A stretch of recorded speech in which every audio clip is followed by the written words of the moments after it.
the biggest thing that you and I can do, middle-aged white blokes playing Football Manager on the internet, if we've got to play it. Yeah. It can't be just down to the female members of our community to play it and champion it. It's got to be that we do it as well. Otherwise, we're not playing our part in pushing the fact that this game is for everybody. Mm-hmm.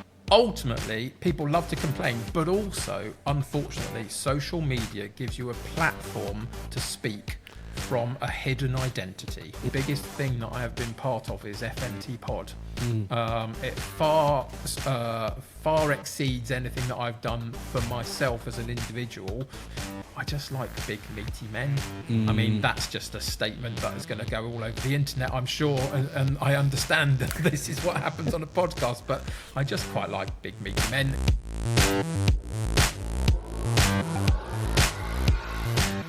Hello everyone and welcome to another episode of the FM Show. I am your host Tony Jameson, and not joining me this week is my right hand man, RDF Tactics aka Arron Falloon. Unfortunately, Arron has a little family emergency which he needs to tend to, so of course he's not going to be with us this week, so we send our love to him and his family, and he will be back very, very soon. But joining me this week is the one and only the United City FM. Kev, welcome. How are you, my friend? Are you well?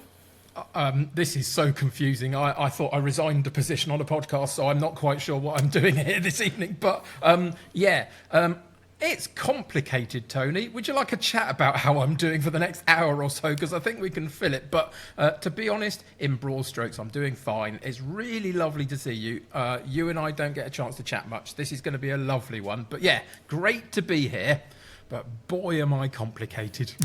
Oh, mate, it is. You're right. We don't get a chance to talk on camera a lot. We do, of course, try and communicate as much as we can off screen. But I mean, for people maybe who aren't familiar with your work, we'll give you the big ups here. You're a content creator. You formerly made content over on YouTube, but then ditched that off, focused on Twitch.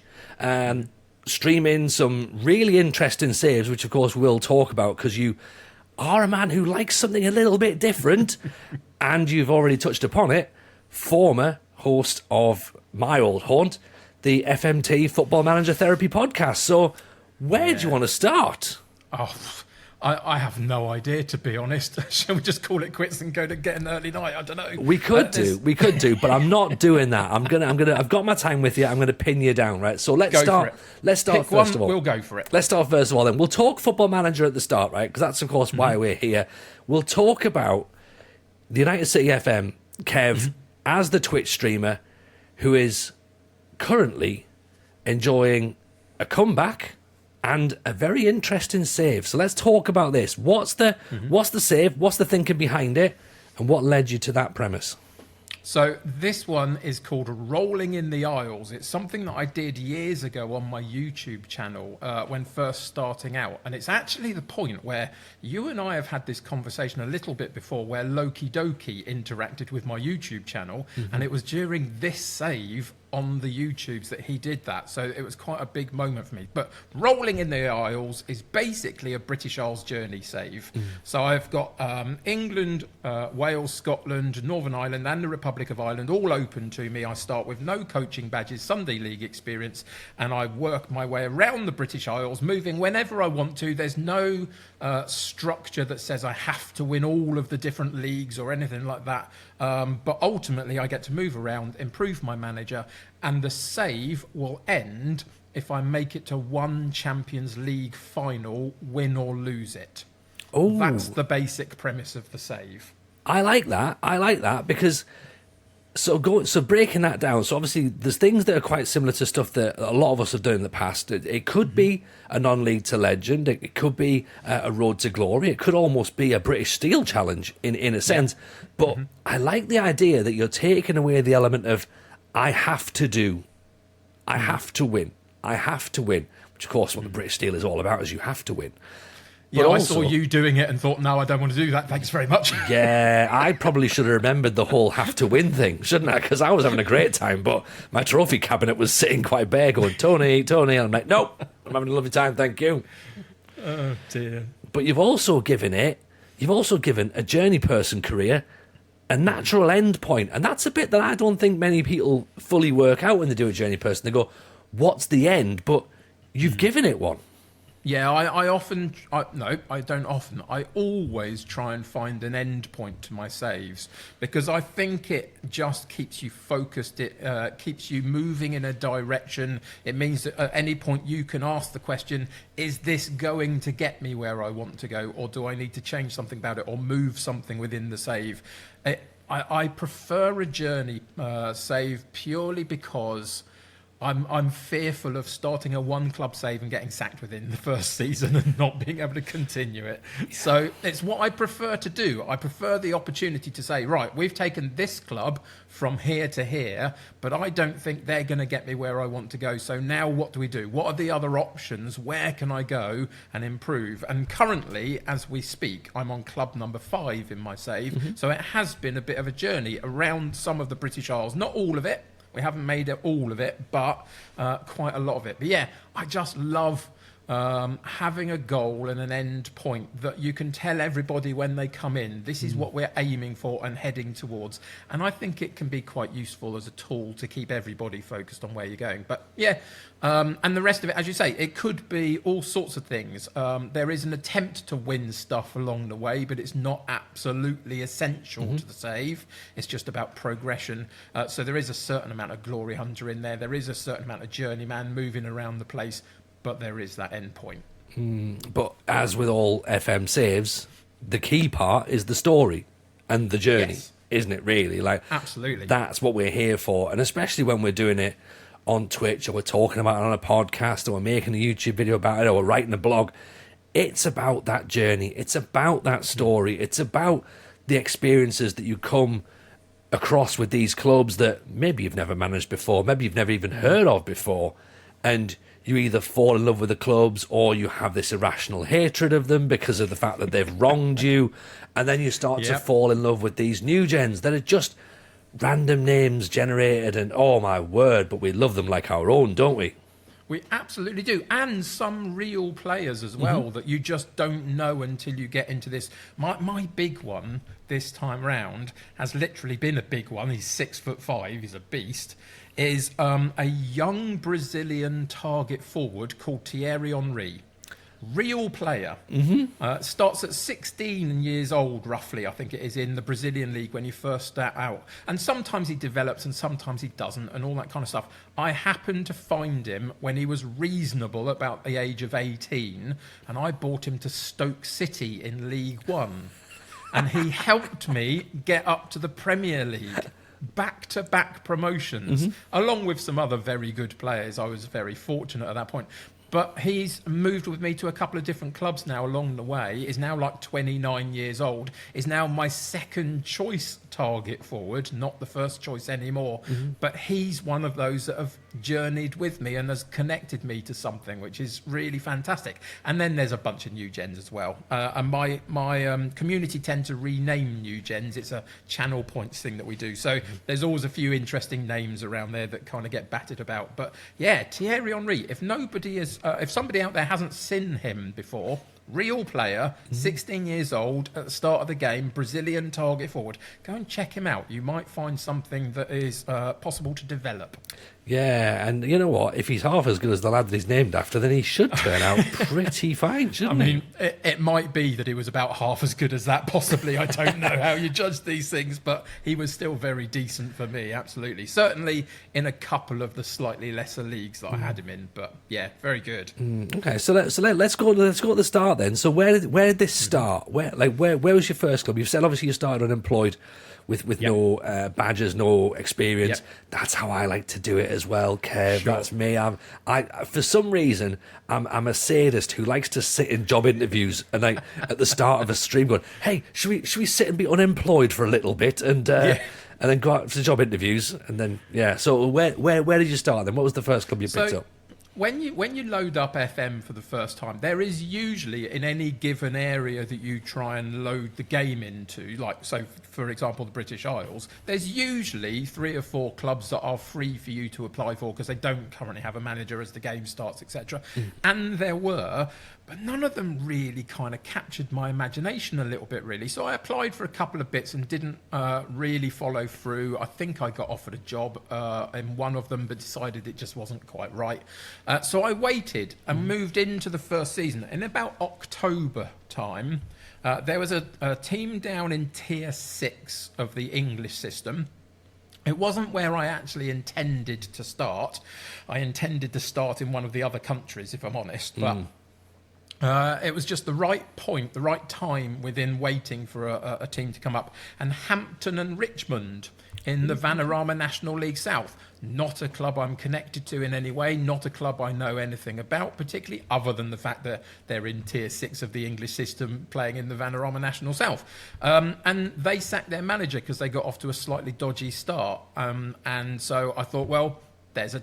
step in, we might as well take it. It's as good a club as any. They were predicted a higher finish than where they're sitting, so hopefully there's something about them. Spoiler alert, there wasn't much about them. We only spent a couple of seasons there basically treading water, getting a coaching badge, keeping them roughly where they were supposed to be, but the finances weren't good for the league that we were in. I'm not talking about, the fact you can't buy £1 million worth of players, but just within the league that we were in, they weren't very good. And it was just a little bit of a trudge. So I never really felt connected to them massively so, but it was a starting point. And so we spent 2 seasons, treaded water a little bit, but did a coaching badge, and that's kind of important in these kind of saves, just to get yourself moving. So that was the first one in the first season, and then, a couple of seasons after that, I kind of resigned my position and moved on. I think it's an interesting point you make there about starting the save. You said there's always a couple of jobs that are available straight away, and like again, you talked in very much the way that I would play the game by going, right, they're already there, I'll maybe not go for them and get a little bit further in the season. But the problem with that is, as you've experienced, when you're a little bit further in the save, jobs come up not because that club's doing brilliantly, usually because that club's not doing fantastically, and it's a bit more of an issue. So it's harder going into a team where there's already problems. The season's already started. You're already chasing and trying to claw back this deficit of, all right, okay, well, they were expected to finish mid-table. Well, they're currently, in the bottom 3. They're 4 points, away from the bottom, from 4th bottom or something. You're already up against it. You've got an injury. Someone's already kicking off. Like, it's a more realistic way of Football Manager, I suppose, really, going in rather than starting at the top with a clean slate. You are going in at that moment going, right, okay, all right, here we are, troubleshooting happens now, what's on fire? Oh, everything, right. But that's the key thing, though, for me, is the troubleshooting bit. So you would imagine that if a previous manager is really struggling and therefore has been booted out, they are doing badly, so why are you going in? But the simple reality is, why were they predicted to be better in the first place? And you've got to figure out what he wasn't doing that he should have been doing compared to what you've got within the context of the club that you're in. So in theory, I probably didn't quite match myself what Hampton and Richmond were totally capable of, but I think I did enough to stabilise them. But yeah, for me, I quite like that challenge of going in and not in a complete dumpster fire. I mean, if they were predicted bottom and they're sitting bottom and they're 20 points behind everybody else, I ain't touching it with a barge pole. I'm just not. It's no fun, and I'm not going to get anywhere. I'll just get sacked and have to do it again in a half a season. So there are limitations to that. But basically, if you think, why are they not succeeding? There must be something I can do. Then it can be quite a fun starting point. And it certainly was that, but it didn't go great. But if you join that in that moment, then so the league's already started, and again, I'm just trying to sort of explain this for maybe newer people coming into the game, going like, well, why would you jump there? Like, why would you want to jump in as your first club midway through the season? You're losing some of the beauties of starting right at the start, which is pre-season, getting your players in, working on your training, if you have such a luxury. Of course, in Tier 6, you don't really have that luxury. Yeah, not quite. Tactical familiarity. Like, what is the approach that you take in these situations when you turn up to a club, things aren't brilliant? We'll use the example of their predicted mid-table and they're currently sat in relegation. Okay, you've rocked up 10 games in. What's the first thing you do in that situation? Like, do you go in with a clear vision, or do you need to clear the wood in order to see where you're at? What's the Kev way of doing things? I'm intrigued by this. Well, I think there's a lot, isn't it? It's in season number 1 of a brand new save, there is a lot you do in that first opening part of the season. Now, if you don't have it and you're going in, I think the first one I went into was about October. So they've still got a couple of months to play through till the January window. So you can't move anybody out or bring anybody in particularly. I think you can do a few free transfery bits in the lower leagues that helps at that point, but there's nothing massive you can do. For me, it's just about how many times in IRL football have you seen a manager come in and just things get a little bit better. They just do, because it's the new manager bounce. You're hoping for a little bit of that, but the simple reality is simplify everything. When I go into these types of levels, I simplify it. I go to a 4-4-2, I take off a lot of the instructions, and I start building a picture of what I've got. And there'll be, in those kind of areas, it'll be that the right side of your team is magnificent compared to everybody else's team, but your left side is genuinely dreadful. And you've got to balance that. And so you've got to find a way, do I put my combative midfielder centrally, but more on the left-hand side to cover some of that? And you just have to puzzle these bits together. I like the challenge of that, but it is starting simply and right the way from the beginning of the game. I have a little bit of a reputation of trying to find the biggest striker I can find and pairing him up with somebody else and trying to work off of that, because it's a basic way to play football, but it can be quite successful. And within the rest of it, it's about identifying who's unhappy because of the previous regime. I often find there's 1 or 2 players that are really unhappy because they haven't been used well. And it can be that that's one of the reasons why the team hasn't been doing well, because they look better to me than the people that have been playing. So I switch a couple of those around, find a couple of gems in there that aren't being used, and give them a fresh chance to see if you can get something out of them.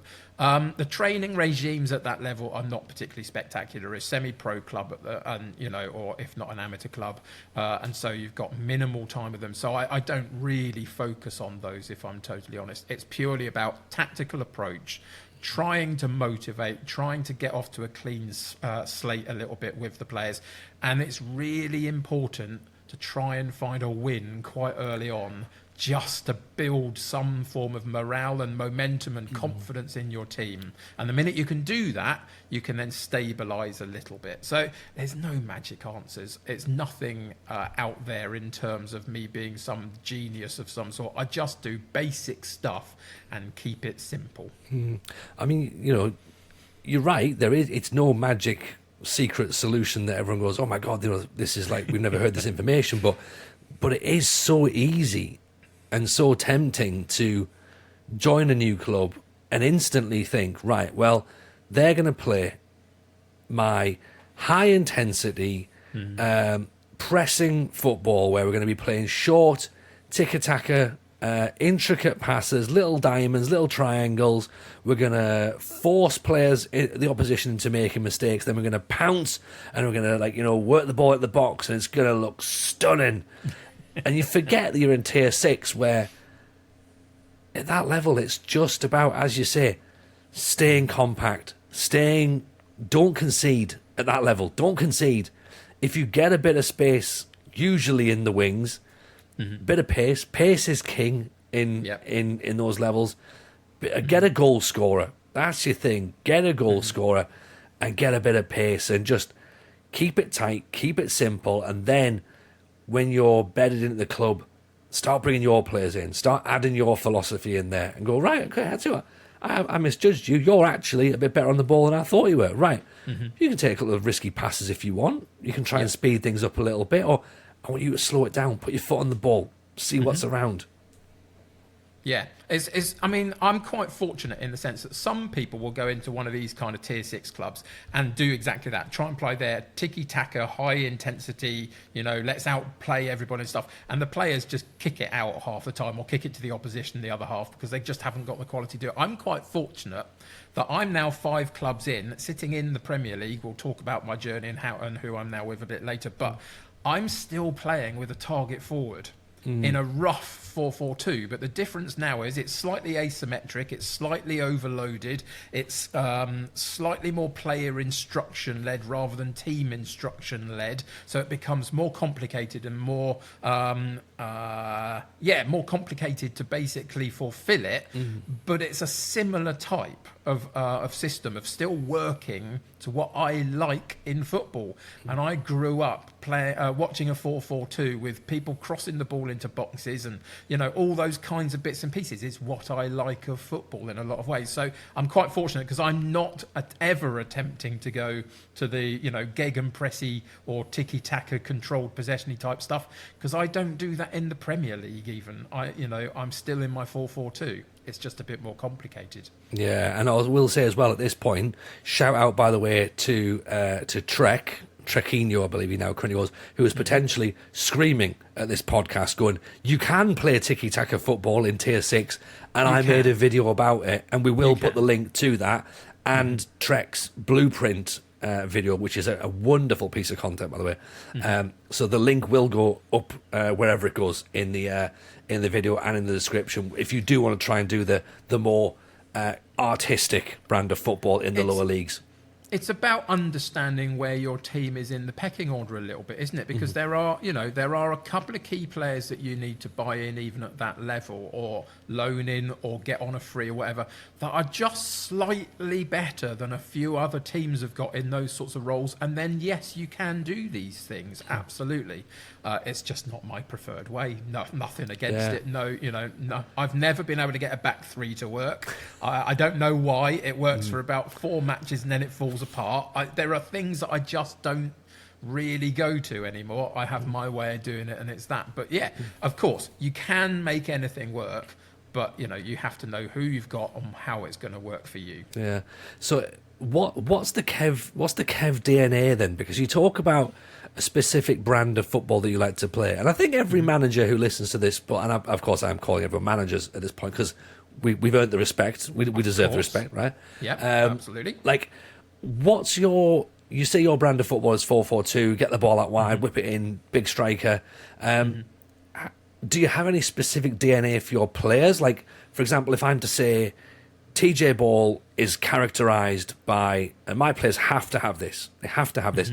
They have to have good work rate, good teamwork, good determination, and good fitness or stamina. Yep. Either of those two are interchangeable. My thinking being that as long as you're running and trying your best for 90 minutes, we have a chance. If you've got a little bit of technical ability, we have a bit more of a chance. But the bare minimum I expect is 90 minutes worth of hard work. So what is the Kev DNA if you were to try and describe it? I think it does vary a little bit from position to position. I don't think there's many things that I say absolutely everybody must have, otherwise they can't get into my team. There are always going to be 1 or 2 exceptions. For example, my central midfielder, who's my creative influence in the centre of midfield, I don't need him to have 19 pace. I mean, it's lovely if he has, but if he's got 13, 14 pace, but can put a killer ball through to the people that have got 19 pace, then it's absolutely fine. But you are, spot on in terms of determination is a key thing. The sort of work rate, teamwork. I often go more work rate than teamwork, I think, but a couple of players key for teamwork, like that creative player. I think that pace is obviously king in a lot of ways, but again, there are 1 or 2 spots that don't need it. I just like big meaty men. I mean, that's just a statement that is going to go all over the internet, I'm sure, and I understand that this is what happens on a podcast, but I just quite like big meaty men in the sense of, if I've got a target forward, I've got a couple of central defenders. Actually, this season, this last couple of seasons, as my 4-4-2 has developed in the Premier League, one thing I've now got is I've got an inside forward on the left-hand side who has got really good heading and really good jumping reach at 6'2" and is banging a load of goals in, because now my team approach is to work down the right-hand side and put crosses into the back post where I've got my target forward and him coming in, and all of a sudden you've got an overload at the back post of big meaty men, and it works quite well. So, there are a couple of DNA bits, the key ones being things like determination. If you're not determined, you probably won't get me to buy you of at least like 14 or above, But yeah, that one's working quite well for me at the moment, I would suggest. That's a little sneaky one. I'm glad you picked up on the wide target forward, because I used to play with one, not in FM24, it might have been 23 actually. The reason that I played with a wide target forward wasn't for the goal scoring, weirdly. It was more about the fact that whenever the opposition tried to clear the ball out for counter-attacks, or they wanted to, they had the ball and they'd try and get it out to the channels, really great for intercepting that ball, so it didn't put any pressure on the wing back. So I had a wing back on attack who would go beyond, because the wide midfielder or the wide target forward was just cutting them out in the air, going, it's fine, I can intercept that, and I've already got the wing back running round. So we were counter-attacking the counter-attack. It was beautiful. That's amazing. I mean, I'm not actually using the wide target forward role. I'm still using the inside forward, because I'm wanting him deliberately to get in the box, in and around that back post, as his main priority. But yes, he still has. I've still got that influence on both wings. My right winger, who is sitting slightly deeper but putting those balls in, is also 6'3". Not because I went looking for him, he just happened to be that.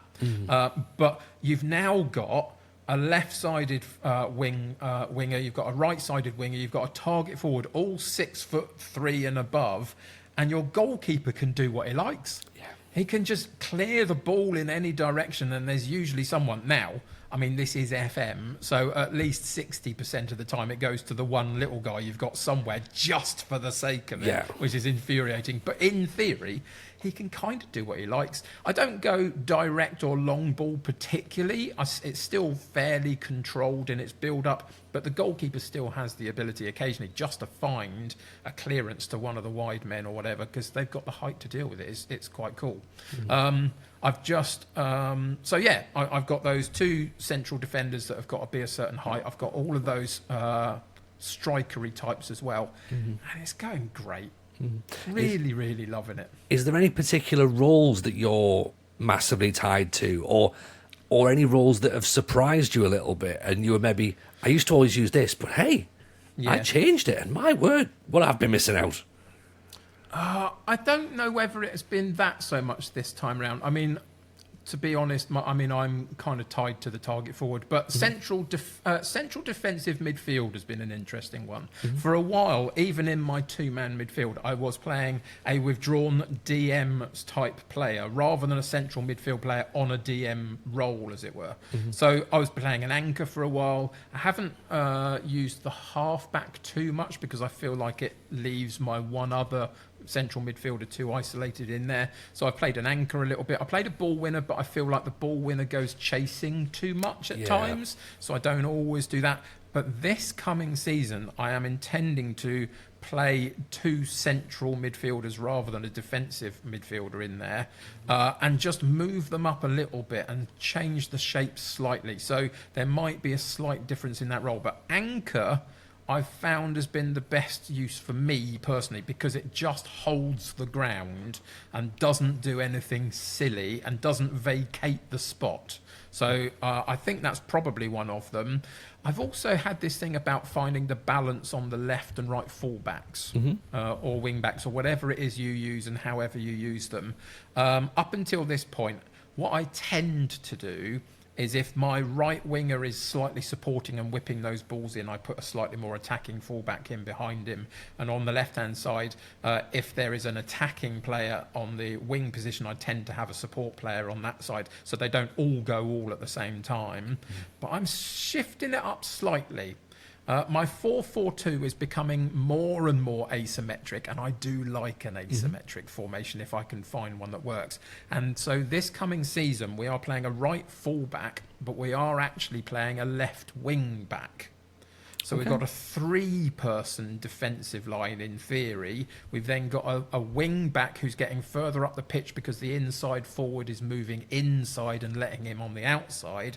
And then on the right-hand side, you can either tuck that full back in and create a 3-man defensive unit, or he can be a supportive player on the right-hand side, just being another player to get those balls in from a slightly deep position. I'm not asking either right-sided player to get to the byline. I'm just saying, you get it, you put it in the box, because those big boys on the far post will get there. And so it's about the balances and making sure not everybody's going all at the same time and abandoning too much space, etc. I think in terms of actual player roles, though, I don't think I've done anything outlandish this time around. I've not had a go at the double segundo volantes that a lot of people have used. I don't understand what that does or how that works because I haven't investigated it enough. I always like the balance of one wide man that stays out wide and one that cuts in. I always like the target forward that does targety forward things, but also a poachery type alongside him. So I'm quite structured in what I like. It's more this time around has been about player instructions that I've been developing. It was only halfway through the game cycle that I decided, actually, as part of the previous podcast that I was on, we were having a conversation about player instructions and the fact that we don't actually use them to their advantage particularly, or use them at all in some cases amongst us. And so I switched up a few things and became much more focused on getting more specific about what I wanted my players to do. And at the level that I'm now playing at, they can cope with that, and actually you see the benefits of it quite a lot. Yeah, that's something I still don't do anywhere near enough player instructions. Like Arron goes spare at me, like he's like, I use player instructions all the time, and I'm just like, I don't. But that might explain why I don't win a lot of things, and you do. But then also, I stick to my save, so technically I win. Indeed. Right? I mean, this is the thing, isn't it? Swings and roundabouts. We all win in our own way, I guess. But yeah, I mean, up until 3 months ago, I wasn't using any player instructions at all. But just after the conversation we had, I felt it was interesting to go and look into it. And I found a couple of really key things. Now, you would imagine some will say, but it just makes things more complicated and confuses your players and stuff. But actually, I think it makes it simpler for them, because at times you are saying to your right winger, don't do anything else other than get it, stay reasonably deep, and cross it to the target forward. That's all I want you to do. There's nothing else. I'll take everything else off. You don't have to run with it. You don't have to shoot with it. You don't have to do any of these things. But the other key thing is, right the way through my team, I do actually assign a position on the opposition's team, if they're playing it, for them to man mark. Okay. And I find that just structures your team a little bit better than not doing it, because they kind of mark space, or they're not as focused, they find somebody else to stand next to, whatever it might be. But just occasionally getting those players to actually go, okay, they are playing with a left wing back, my right winger is going to stick to him like glue because it's going to help me defensively, etc. I just find that there's a few bits in there that really help. Yeah, I think I'm too busy talking about aliens or something when I'm playing the game to really focus on what's actually in front of me and that would really help. To be able to talk about the things that you do on your stream and have any success whatsoever in the game that you are playing is quite something, my friend. What can I tell you? It is an extraordinary achievement. and that's the thing. You've got to make that decision. Either we talk about aliens, right, or we focus on FM. Which would you rather it be? Well, exactly. I mean, there's no contest, is there, really? It's got to be about the aliens or the rhinoceroses or whatever else it might be at the time. Yeah, those trifles don't eat themselves, do they? So they really don't. And you've done a very good job of helping out on that front, I must say. I'm impressed. Yeah, if only I could get away with it. I definitely boosted the trifle economy over Christmas, didn't I? Birds Eye were loving me. They were like, I can't get enough custard made at this rate. You're saying there though about sort of those individual player roles, and I guess that's something that I maybe need to do a little bit more of. And I'm going to make some bold I'm going to make my resolutions now. Oof. I feel like I should make some. I feel like I should make some resolutions with FM25 on the horizon. Go on, you can do this. I'm going to go stats based. Whoa! Wow. Okay. Because what makes a lot of sense is when the game's completely brand new and no one knows how to play it, just make it really hard for yourself, Tony. I mean, of course. I mean, you always find a way somehow. I mean, yeah. That makes. I'm just hoping in 6 months after it releases that I know roughly what I'm doing and where everything is, because I think I'm still going to be asking my chat where half of the things now I can find are. But yeah, well, best of luck with that one. Let me know how it goes. So when that doesn't work, I will consider player instructions. Yeah, good idea. Let's do that. Because I'll be honest, I've noticed. Right, I have noticed when I've done it. And I've taken the time and the attention, you can see it yourself. You can see a player giving the ball away all the time. So you think, right, if I just tell him to just, take fewer risks, then all of a sudden it's like, oh, he's not playing his Hollywood balls. Doesn't need to. And you can construct. Arron's got a great discussion point. I think he made it in the video of how he creates a tactic just using player roles, player instructions, and takes all the team instructions out. And it makes sense, but for me, I still think I need that little bit of safety net almost that the game gives you to go, look, Tony, you're using a pressing forward. Do you know what a pressing forward is? Well, here's a little description of what a pressing forward is. Right, now do you want him to be a pressing forward on defend? I know he's a forward player, but he can still defend. But look, this is what he'll come deeper. Yes, like a deep line forward, yeah. Right. Do you want him to go a little bit higher, like a target, man? Yes, but do you want him to go to press on? Yeah. Well, right, and that's where I think I need to be at that point. But we all have our ways of playing, and especially if you've been playing for as long as we have. I mean, for goodness sake, it's over 30 years. There are some aspects of this game, however much people bang on about it, I just don't go near because I've never done it, and it's not something in my habit streams of how I play, and it, and I think that's doubly difficult as a streamer or a YouTuber or whatever as well, to find a way to put some things into these saves that you don't naturally normally do. It becomes very difficult because you have to kind of entertain people at the same time. It's easier just to kind of do what you do. But yeah, it's also always really important to go, I might just look at that, because it might just unlock another aspect of the game that's really interesting or impactful or whatever it might be. So, yeah, I think that's a valid way to go forward. And if you've got a new save resolution that you want to go with, best of luck to you. Let me know how it goes. Yeah, I mean, when I'm crying like half a stream in and go, this is a dreadful idea. It's a terrible idea. I'm undoing everything I've agreed. Because I think that could be the thing with FM25. Like a lot of discussion has been around recently over the past couple of years. FM's too easy, but is that because we've been playing the game for God knows how many years that maybe it is now a little bit like you click it in your sleep? It's very, very familiar for people now, whereas when it's a brand new build, we're all going to have to learn the game at the same time. And anyone who's making YouTube videos on how-to guides, they're going to be getting some serious views at the start of the game cycle. And it could well be that people who know the game inside out in this current form are scratching their heads when FM25 comes out and goes, I've got no idea how I'm meant to do this. Yeah, it could be. I mean, we often have those little moments at the beginning of a game cycle anyway, because the previous tactic doesn't quite work, or the player role isn't as overpowered, or whatever it might be that they switch up and change and all that kind of stuff. So there's always those moments in there. So yeah, I think there's going to be a really interesting few months ahead of us as people begin to get to grips with what to do with FM25. As I say, I'm just hoping that somehow I can make it through the first couple of months and know roughly what I'm doing in some way, shape or form. But it's change is challenging for some. And I think this next couple of months are going to be challenging for some. But actually, I don't mind it. I quite like it.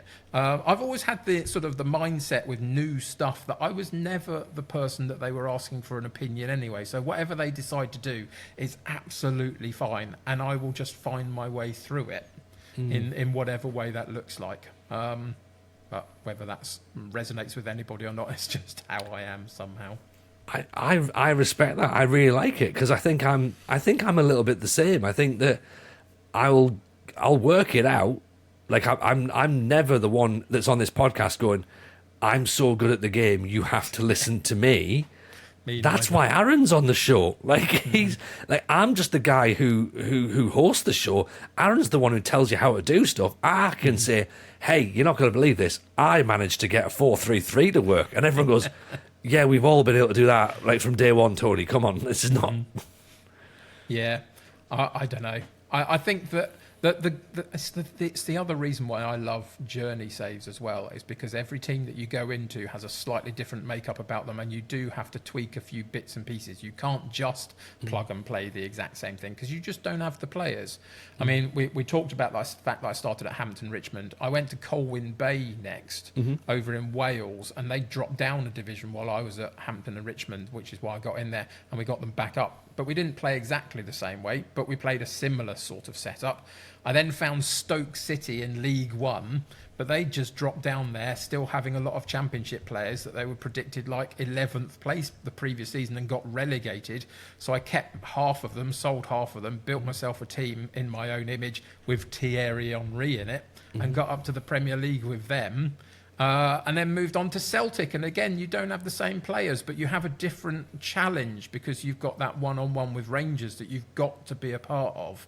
Otherwise you're in trouble immediately. So the pressure is different, so you can't take as many risks all of a sudden because you've got absolute pressure on you.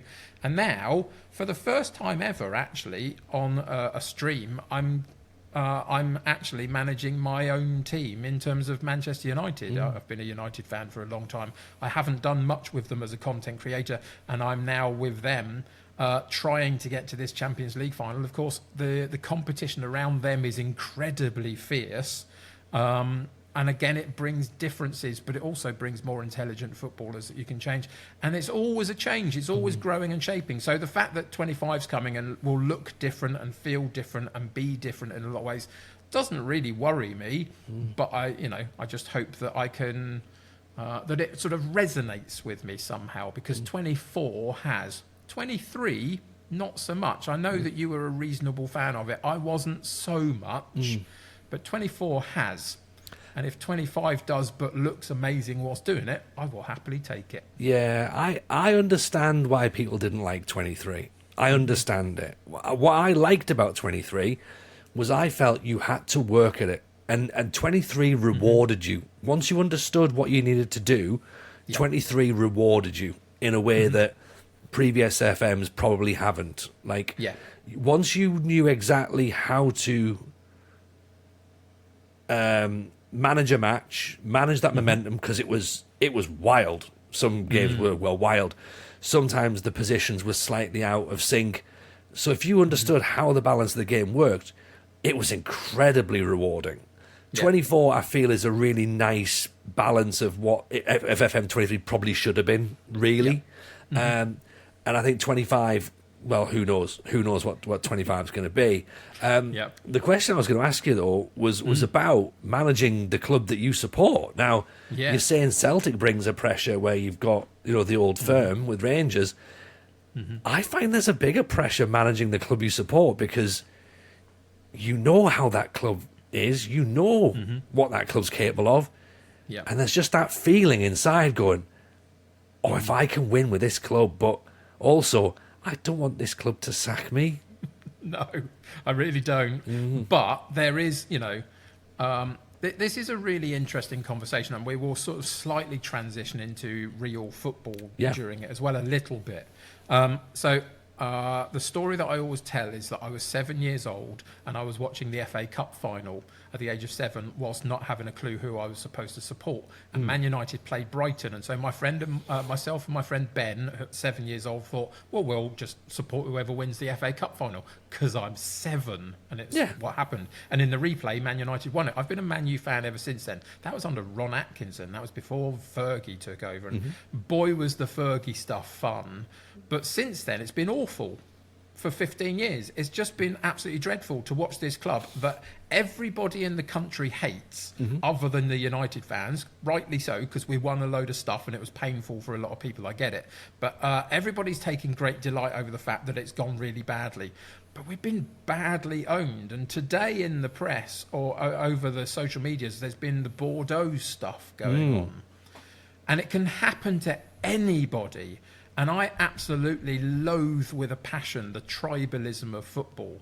And if anybody's team is being mismanaged at the very top of it, then I feel incredibly sorry for them, even if they're one of the big teams that, in theory, you don't like because they win stuff or have done in the past. So for 15 years, we've watched this club get absolutely worse and worse and worse from top to bottom, and they've been an absolute disgrace in a lot of ways. And it's not over yet. There's still going to be problems along the way.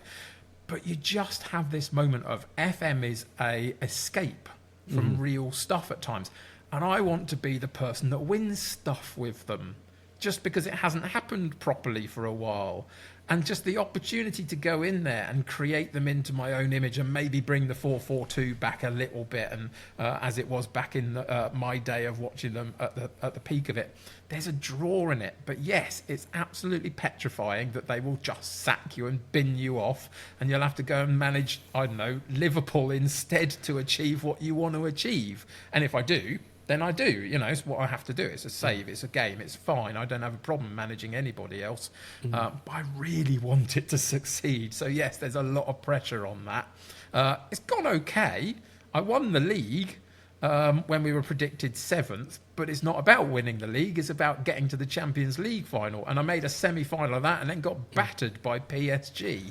It's the closest I've been so far. And that was incredibly close. So we're certainly doing okay, but it's Man United. The finances are dreadful. The amount of debt on the club is ridiculous, and I'm waiting for another year or so for it to actually go away, so then maybe I can unleash it all. We'll see what happens. But yeah, pressure, definitely. Pressure. But is this something that you're going to take into FM25, though? Because we spoke in my stream, actually, the other night about where you're going and how you're starting FM25. Yeah. And as a tenuous link is going to be to Manchester United and the way that that club's been run for many, many years, the new owners come in, or the new investor, whatever the description of him is, they're trying to obviously change a culture behind the scenes. Yep. One thing they have done, though, is they've really upset the women's team. They have. And I think that with FM25 coming forward, and of course we know the women's football's in there, and we're looking to try and work out what league licenses. I think we can all probably presume WSL at the very least. We are trying to have this conversation with people now and go, right, okay, where on the radar is women's football for you? And I think you've been very, very vocal in saying it's going to be quite high up on your radar for next year. It is. It's going to be my starting point for my main save, basically. So you are right. The United hierarchy that has been there for a little while have upset the women of Manchester United because they provided them with a brand new facility and then decided that they were going to upgrade the men's facility as well. So they've taken the women out of theirs and put the men into their new facility whilst the men's facility is being sorted out. That's too many uses of the word facility. I hope everybody was keeping up. But so the women have been kind of kicked out of their brand new setup for the men whilst the men's stuff is being done. I don't like that. I don't think it was necessary, but it's what they've done. But on the other hand, the new people that are now coming in to run the club on a day-to-day basis, one of those in Dan Ashworth, has recently been saying that his focus will also be on the women's team. So if he's now in the club pushing that, hopefully things will get better within that context. But they will, the women's game will be a big part of what I start FM25 with. So thanks to FM Llama, your friend and my friend. Oh, everyone's friend, FM Llama. Indeed, we love absolutely. Llama. If he's not your friend, go and find him on his live streams and become his friend, because it's a magnificent thing to be. But he provided me with the title for my new series, which is called The Boomerang. And that is going to be what we do in FM25. And the way it's going to work is we are going to start in the WSL and attempt to win it. And once we have won it, we are going to circumnavigate the globe and work our way round a league in each of the continents, not to win their Champions League like the Pentagon, but purely domestically speaking.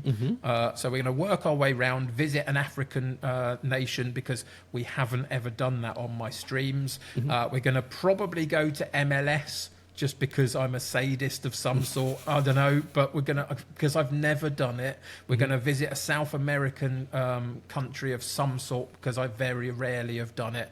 And we're going to work our way round. But the boomerang is that we start in the WSL and we finish in the Men's Premier League. And we try and win that to finish off the save, having won the leagues around the world to get back to it, if that sense, in that sense. So that's the save. But I'm really excited to start in the women's game. I love the thought that it's another string to the bow to be able to move in and out of the men's and women's game, find different challenges along the way, learn a bunch of stuff about the women's game as well, because ultimately, I don't know anything about the MLS because I don't watch it, but I'm going to have fun learning it.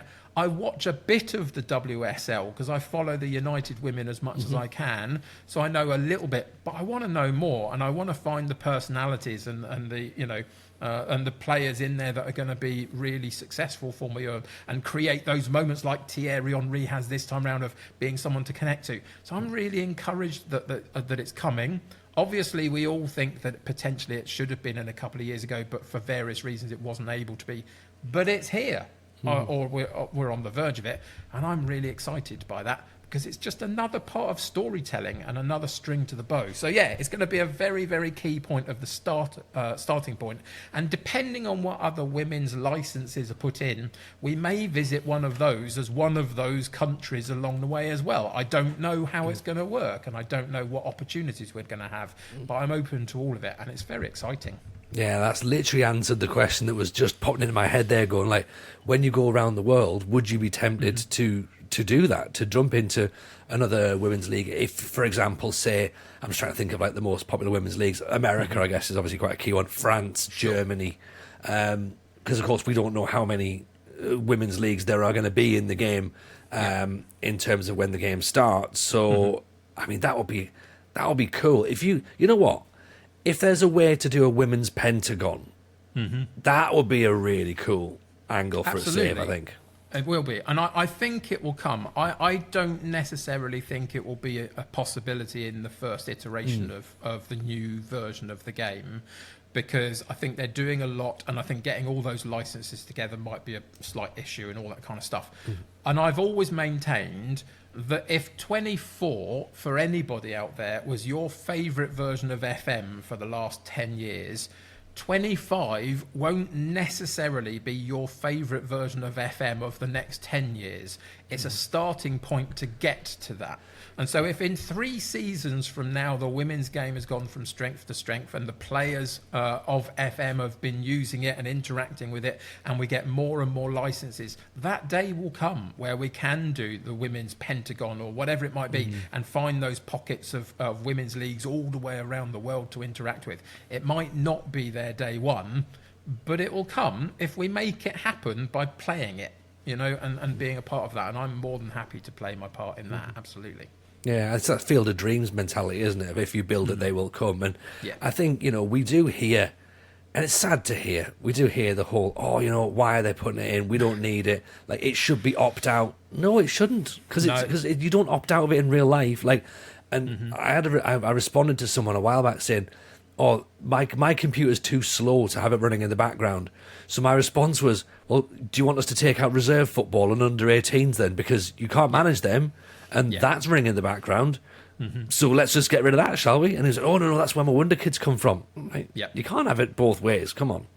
People love to complain, Yeah. and they also they just do. It's a pastime for some people, and that's absolutely fine. If that's what floats your boat, don't let me get in your way, other than to tell you that you're a bit of a something that I can't say because I'm the nicest man in the FM community. True. Ultimately, people love to complain, but also, unfortunately, social media gives you a platform to speak from a hidden identity. And if you were actually face to face with half of these people, they wouldn't express what they do on social media. So I take a lot of it with a pinch of salt, whilst taking this the serious nature of what they say, etc. But a lot of it is taken with a pinch of salt for me, because I don't actually believe they believe half of what they say. They're doing it for an impact and clicks and other bits and pieces. But there are always going to be people out there that do mean what they say, and say some horrible things. And, it can impact every minority group that's out there in every direction of all sorts. And this is just something that they can latch on to. The biggest thing that you and I can do, we fit into this category of, middle-aged white blokes playing Football Manager on the internet, beards and all that kind of stuff. That's the thing for FM players that people see. We've got to play it. Yeah. We've got to play it. It can't be just down to the female members of our community to play it and champion it. It's got to be that we do it as well. Otherwise, we're not playing our part in pushing the fact that this game is for everybody. Absolutely everybody, in whatever way that takes. The only people that are not welcome are those that are just being meanie poopy heads. Couldn't agree more, and I couldn't say it as viciously as you just put it there at the end. I'm sorry it took over me. What can I say? God, I've been worried that I was going to get myself cancelled, but Kev's going to do it for us.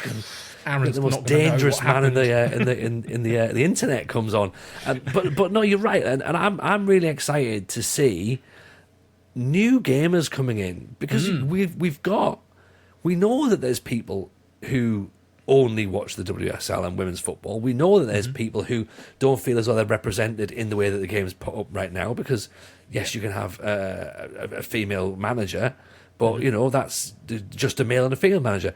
There's no non-binary manager at this point. So all this, the LGBT plus community, we know we've got a big following, and we of course will always champion equality, and we want everyone to be able to play this game and enjoy it, and not have all the stupid nonsense that comes everyone's way. And I agree, Kev. I think you're right. I think normalising that gaming, normalising how that plays, and being visible with it, and going, we're going to sit on a Twitch stream, we're going to play this, we're going to do a video about it, we're going to talk about it on the podcast.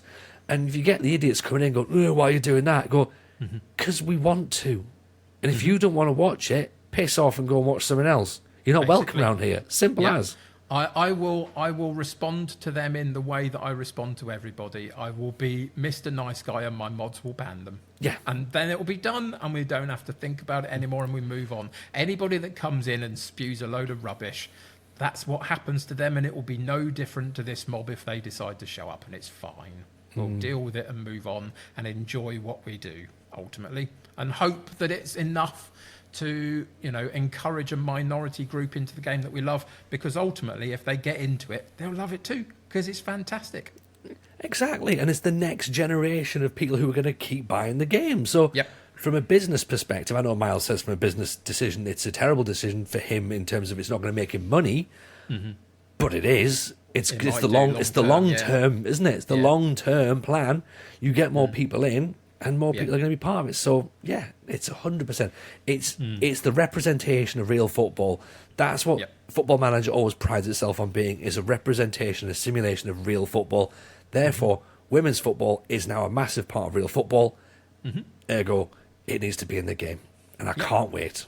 Absolutely, it's going to be fantastic. Imagine it. I think Dupe had said it on a couple of podcasts ago.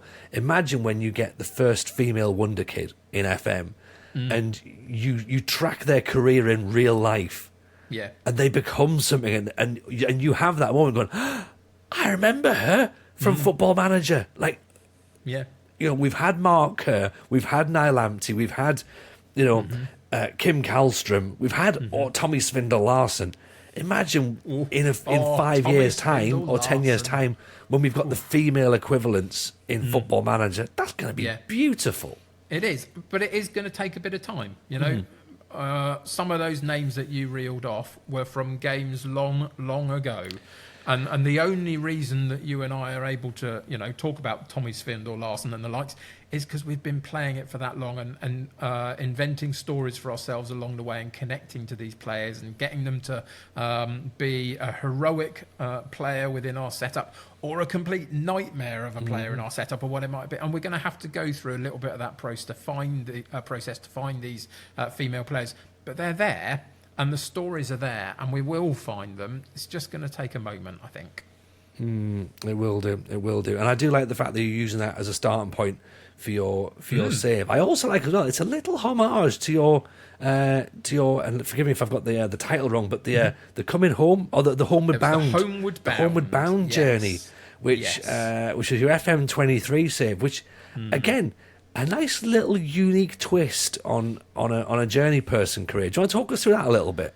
Yeah. So the Homeward Bound was I was reading a forum of save ideas because I was trying to figure out what I wanted to do for FM23, and the Homeward Bound was there in a small form, in like a paragraph of just basically find your home nation, move 6 or 7 countries away from it, and then work your way in FM back to it, was the basic premise. So if my home nation is England, the country that I decided to start my homeward bound save in was actually Ukraine, partly because of the conflict that's going on there. I wanted to shine a light on the fantastic thing that Ukraine are still playing top flight football even through the conflict that's going on. But also it happened to be enough countries away that you had a few that you had to get through to get back home. And the way that it worked was if you win the league that you are in within 3 seasons of joining the club, then you get to move to an adjacent country and repeat the process until you get home to England to win the Premier League. But if you don't win the league that you are in within 3 seasons, at the point where you do win it, you now can't move forwards towards England. You have to move sideways and change the trajectory of your journey, basically, and add more countries to the journey that you take. So there's kind of that 3-season thing. So for 3 seasons, everybody's going, are we going to do it? Are we going to do it? Then there's the next couple of seasons of we now have to do it, but where are we going to go now if we do? And what's the new journey going to take? And you've still got the thought of we have to get home to finish it. So there are lots of things along the way. Now, unfortunately, and I'm still not over it, several seasons in, about 10 months of gameplay in, my game got slightly corrupted in a way that we won't go into, and I got to the point where I was just moving into Austria and couldn't move it on any further, unfortunately. So I lost the save and didn't get back to England. I will go back to that save at some point. That idea of the germ of an idea was a fun one. But yeah, it's just that thing of it's got an aim, it's got a goal at the end of it, but it's got medium and short-term goals as well. And you get to experience lots of different leagues. And the joy of that is I haven't got a clue half of the registrations that I've gone through. I still don't understand half of them. You don't? No one does. Oh, for goodness sake. There have been many an occasion where I've sat for half a stream going, I don't know how I'm supposed to register this bunch of players. What can I now do? And the chat are dying in the background with laughter going, well, you're a buffoon because you didn't do enough to make sure you could fulfill the registration and stuff. And you live and learn by it, and it's great. But yeah, that was the joy of Homeward Bound. I will go back to it at some point because there is unfinished business there. But I loved it as a save. Yeah, I do love that. Though those moments in those leagues where you go, seven homegrown players have to be in the start, but they've all been here. What? Do you mean homegrown as in like at my club? Oh dear. Oh, I've got 7 players from the nation. Oh, we're going to start with 7 grey players. This isn't going to work. And then you get halfway through a season and 2 of your key players get injured and you now can't register the 7 players in your squad, match day squad that you need, or whatever it is that completely changes, that you've set your squad out and you can fulfill until you get a raft of injuries and it changes everything again. And such a pain. Feature request idea for future FMs. your assistant manager needs to give you a countdown to registration time to tell you this is the registrations for this competition. Currently, we have enough players to be in it. These are the players that would cover that criteria. Yeah. Or this is the registration coming up. You need some players to get in, otherwise we can't fulfill. Because I hadn't realised that when you're in Europe, if you say it's a 25-man squad, if you can't fulfill the homegrown quota, you can just register 23, 24 or 21 or whatever. Fine, I worked that out, but it would have been nice to have known that in advance. Yeah, and I think that's a really, really nice idea that could be implemented and use the assistant manager. Because at the minute, the assistant manager's just there to go, game's coming up next week. Yeah, totally. Helpful, thank you. And then they tell you to make sure you're focused on the key player that everybody knows about. I tell you what, we should mark Messi, should we? Yeah. Good. Have you heard of Haaland? He's going to be good. You should watch out for him. Thanks, assistant. Yeah, it's like when you used to do the scout meetings and they go, right, come on then, scouts, what have you got for us? And they all go, nothing. Yeah, absolutely nothing. What have you been doing? Show up and find out. No, we didn't know what you wanted, so we haven't done anything. We love this game. It's a fantastic game, but man, it's just weird at times. It is. I think after a while, Kev, we all could do with a bit of therapy, couldn't we? Could we? Oh, he's a professional, people. He's a professional. Look at that segue. Isn't it just defence-splitting pass of a segue there, wasn't it? There were a couple of topics I want to talk about before we wrap this one up, and then we're going to have some extra bonus Kev time over on Patreon, where we're going to get into talking about one of the things that you love to talk about, which is you don't refer to yourself as a content creator, you refer to yourself as a community creator. So we'll talk about that on the Patreon, which, of course, if you haven't signed up to Patreon, you can get access to it free for 7 days, Kev, if you want to do that. So that's an amazing deal. It's a nice little deal, isn't it? Go get yourself in, have a little watch about loads of stuff.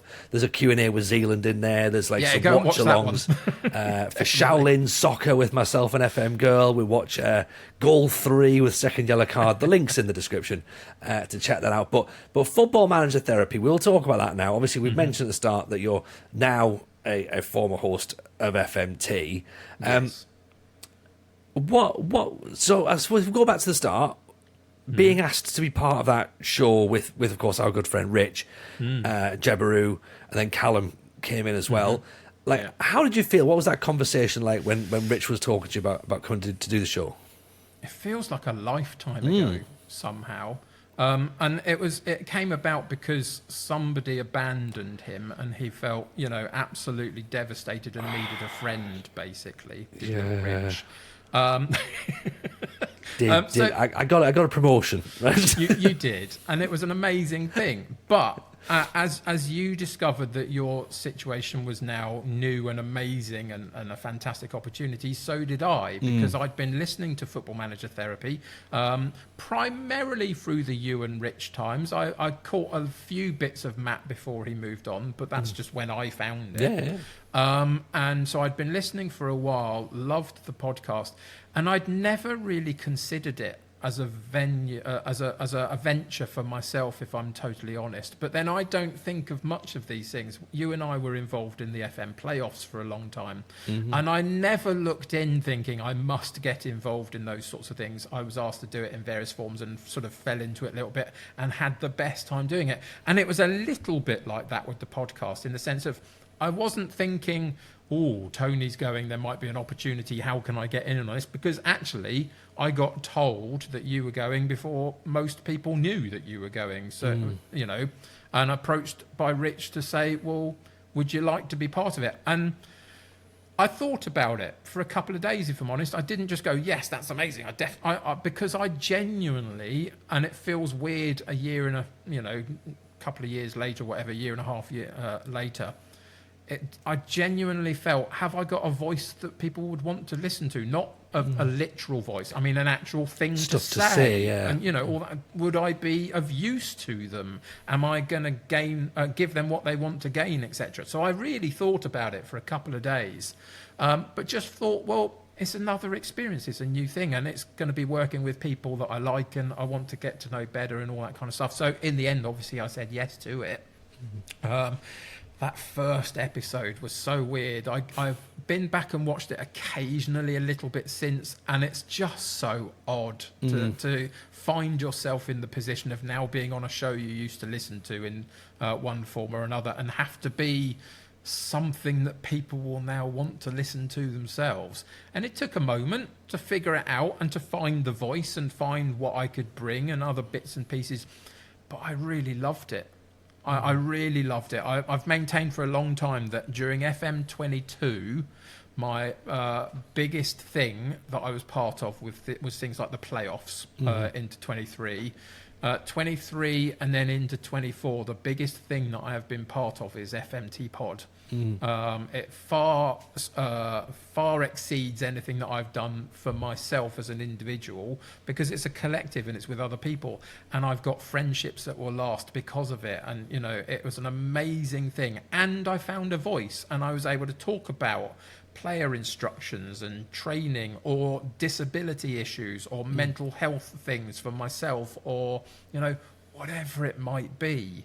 And then we went and did a network save together and had the most ridiculously fun evenings doing that as well. So it was amazing. The first instance, though, was, have I actually got a voice? And what is it? And will people want to hear it? I think that's natural, though. And I think it's good that you had that, because sometimes when people are put into those situations, and again, we saw it with the playoffs, for example, we saw, well, I've got all the gear, so therefore I'm going to be brilliant at this. And you're like, you just need to slow down a little bit. Like, you know, it's going to take you a while to get to work out who you're going to be. Like, I mean, I always equated it when I did stand up. Like, it took me a good few months to, you know, not be Tony Jameson the comedian to suddenly become Tony, and then I started to develop me, and then even doing like the Football Manager show. The first shows of that were very much like, right, I'm going to do some Football Manager stand-up now, and like, or weaving in like actual stand-up, and then trying to like sneak bits of FM in there. And it's only as the show progresses that you can see, like, eventually I just became comfortable going on stage going, right, this is what it's going to be like. And everyone sort of sees what it was meant to look like, you know, when you first design it. The FM show, we've gone through, you know, a bit of a change in terms of how that was, you know, from The Athletic to going independent to, you know, being without Steve, like, and myself and Arron taking over. Or the responsible adult, as we like to call it. Yeah, exactly. Like, I've literally been left on my own to supervise this, and that's not a good thing. Like, you know, it really isn't. I do need some sort of adult supervision to be like, Tony, a bit of Football Manager chat would really help at this moment in time. So I'm glad you went through it, and I'm glad you were conscious of that and going like, right, you know, what is my voice? But I do feel as though that you had an authority to speak on the game, and that's one thing that I was like, when Rich said, oh, you know, I've approached Kev, I was like, that makes complete sense. Like, Kev's like a well-respected individual. And you're right, you do come at it from an angle that maybe some people don't get, you know, obviously as, you know, a disabled creator and person, you know, you see the community different to how everyone else sees it, you know? Yeah. Like, I know that's impacted in things like when we've done the live shows, you know, that you're unable to get there. So it's a shame to feel like you're missing out on something that you're a big part of. Yes. And it's also the benefit of having a platform to speak from is really amazing. But the simple reality is, we started this bit of our conversation suggesting that I am now a former member of the FMT Pod team. And it's mostly, the reason is my disability stuff that has got in the way, basically, and changed what I can do.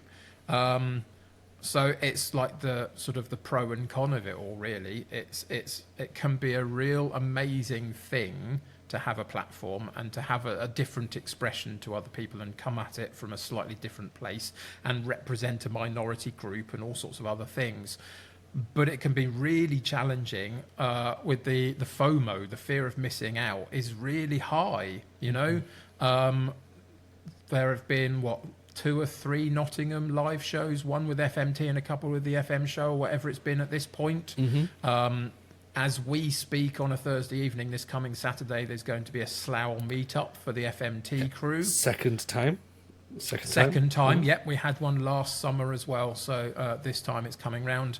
And there is a huge mental health battle, but also physical health battle about, can I get to those things? Am I going to be well enough within the context of what I have and who I am?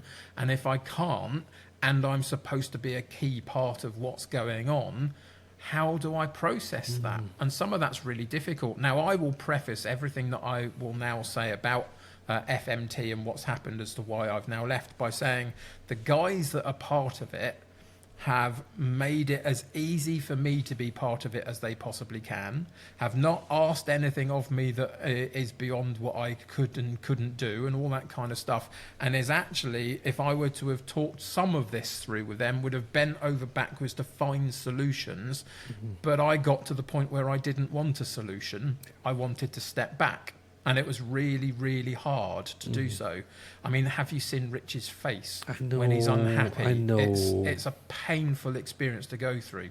It kind of is, you know, but I didn't want to do that. I didn't want to walk away in a lot of senses. But when you realise that there are a 4-person team presenting the podcast and they've all got their own individual issues, you know, Callum's got a new baby, Jeb's work schedule is problematic in terms of always being around, Rich has got a new job and he's got a young family and all that kind of stuff, and I've got, you know, my health issues and other bits and pieces.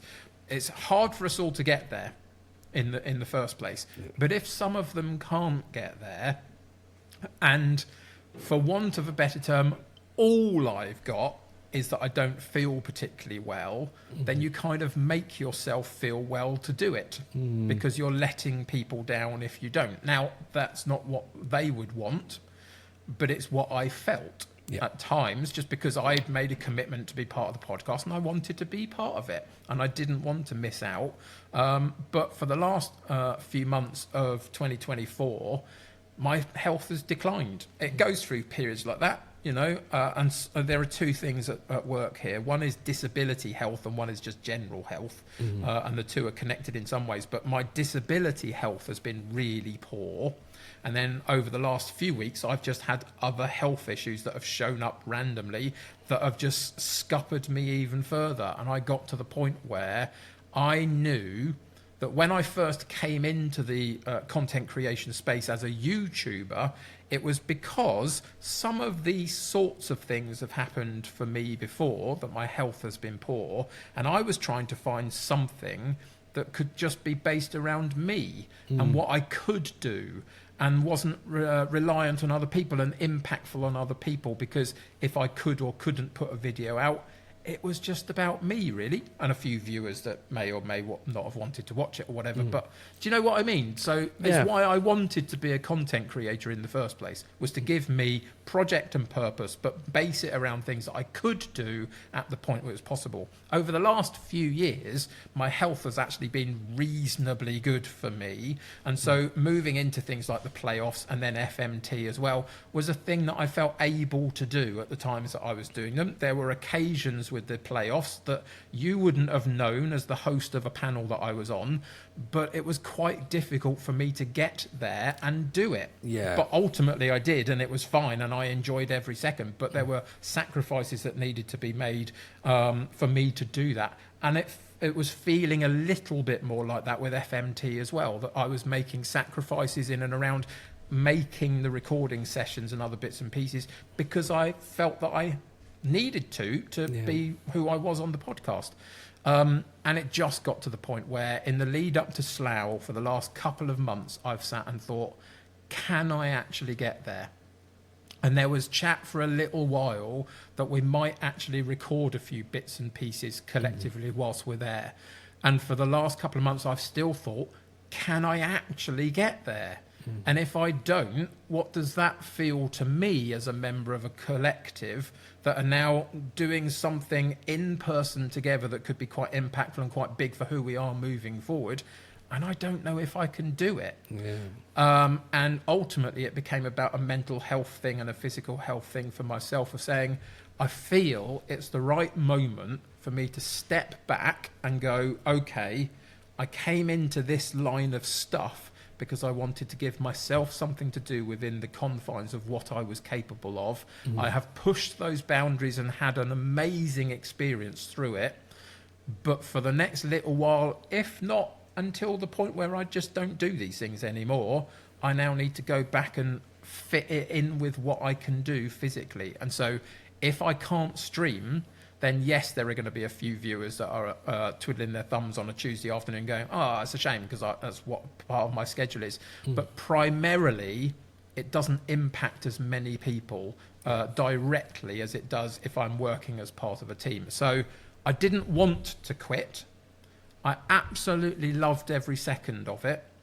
I will continue to battle with my own mental health a little bit in terms of feeling a little frustrated over the fact that it came to a head in the way that it had to for me, having chatted it over with my missus. But ultimately, it was the right decision because I have to look after myself. And actually, I have to look after the podcast as well. And if I can't give what I want to give to it, then it's time for me to move aside and let somebody else, maybe if they decide to do that, to add somebody new. I don't know if they will. But, you know, move forward in a slightly different way. So, yeah. I hope all of that makes sense. It was a little bit rambly, but ultimately, I loved it. It's been an absolute joy for a year and a half, and I found a voice, and I had a great time, but it was the right choice.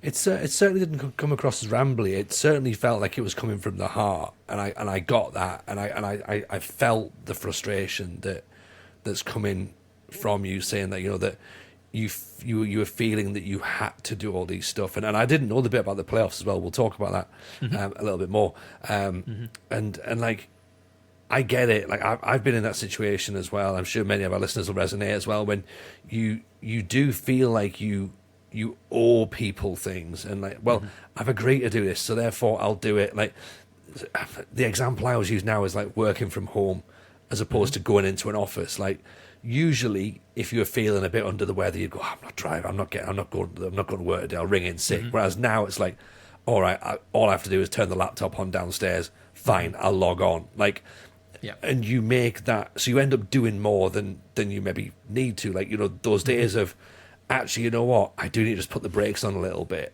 are kind of gone a little bit now. Like the excuses aren't there anymore. And you're right, Kev, like people do need to learn to say no now, learn to listen to what their body's telling them. I'm guilty of that so much as well. I don't know where my off switch is, but I know that I constantly run on burnout a lot. And Mrs. J is like, you can't just have coffee, you can't just keep having coffee. Like that's like it's gonna get to a point where you're gonna have to take some time off.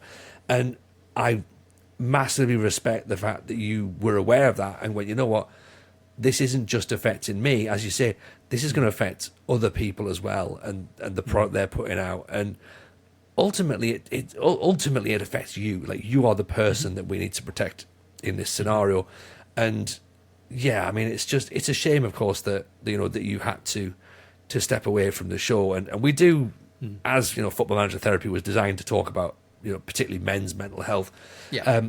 I do think it's brilliant, you know, that you talk openly about it, and of course we are advocates for everybody talking about their mental health as openly as we can do. And we have channels in the Discord for that. But I think ultimately what FMT became at the end for you, I feel is summed up with the network save. And I guess this is kind of where we'll end this conversation is that network save of you and Jeb and Rich just dicking about on a Monday night. Like it was perfectly timed as well, because whenever I finished streaming, you lot were still on, or if you'd finished, you'd all raid into me, or if not, then I'd take turns in raiding into each of your streams. But it was just three mates hanging out, wasn't it? And touching base and seeing how everyone was. It was, and you get a real understanding of how we're all very different in our approaches to stuff, but that you put us together and it's still, we connect up and we care, and we enjoy each other's company for what it is. I mean, you know, The simple reality is, I will tell you from my perspective that the network save would not have been probably more than half as good if Jebaru wasn't in it. Is to my mind. He has got a different type of personality for on screen than I have, but that is incredible when he's also got the capability of bringing AI voices onto his stream and, you know, thinking outside the box with some of those things that I can't do. My streaming setup is incredibly simple. I've got a couple of different scenes that I switch between. I press go live, and at the end of it I press stop, and that's about what I've got, and there's nothing else that really happens on it. But he's got bells and whistles and lights and flashes and AI voices and all stuff. And without that, half of the content of what we were doing would have been lessened because if he wasn't there. But then the other half of it is Rich's reaction to it.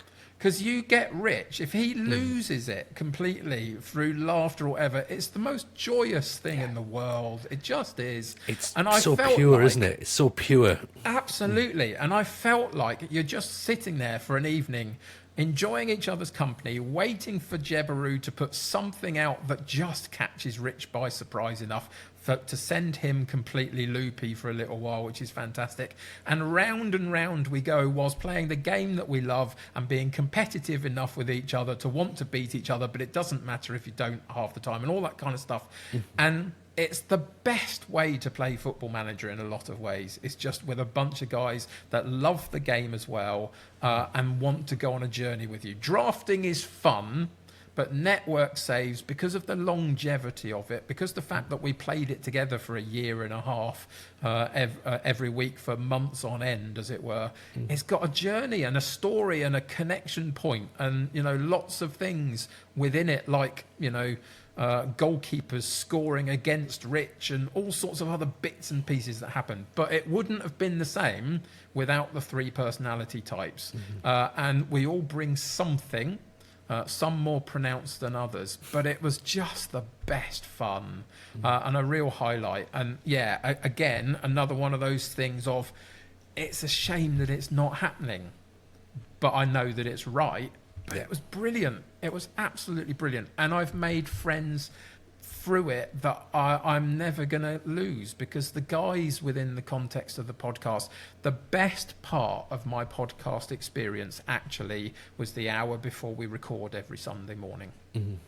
It seriously was. It was just the best part of it, was just catching up, having a chat, trying to figure out what we're going to talk about, work our way through it, all that kind of stuff, but just keep connected to each other. It was the best part of being on a podcast. No, I feel that. I feel that hard.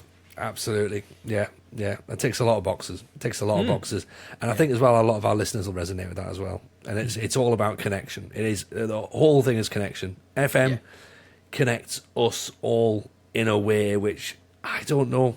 Like, I know there's a few games that connect people in the same way that this game does, but it just has some sort of spell that we're all one. Like when we talk about it, we all become a thing. I think we'll talk a bit more about that. We'll end the podcast here. We'll talk a bit more about it on the Patreon bit that's going to come after this. So if you are on Patreon, you'll get the next bit coming up quickly. But if not, then of course you need to go and do the sign up. It's patreon.com/the FM Show Pod. Get yourself in there and have a watch. But more importantly, Kev, plug yourself, plug where people can find you, let people know what you're up to. So you will find me at the United City FM on Twitch every weekday afternoon, 3 till 5 p.m, as much as I can make it. But if you catch up with me on X or Twitter or whatever you want to call it, and the Discord as well that I've got going, you'll find all of those at the United City FM through Twitter, basically. And if you connect up with me then, I will keep you up to date with my schedule, let you know when I can and can't do it, and all those kinds of things. But primarily, Monday through Friday, 3 till 5 p.m. UK time over on Twitch is where you can find me, and I have a lovely time doing it. You do indeed. So, Kev, thank you, as always, for coming to talk to us. It is, honestly, it feels like it's been ages since we've sat and done this properly. But yeah, I'm looking forward to the next bit. We're going to talk about you building a community. We're going to talk about the FM playoffs, and let's talk a little bit more about doing a network save, because it's not something I've done before. And it's certainly something that our viewers have been trying to get us to do as a definitely podcast should. as well. So all I'm going to say is thank you to everyone who's been listening and watching. Hope you enjoyed it. Stay safe, take care of yourselves, and we will see you all on the next one. All the best. Bye now.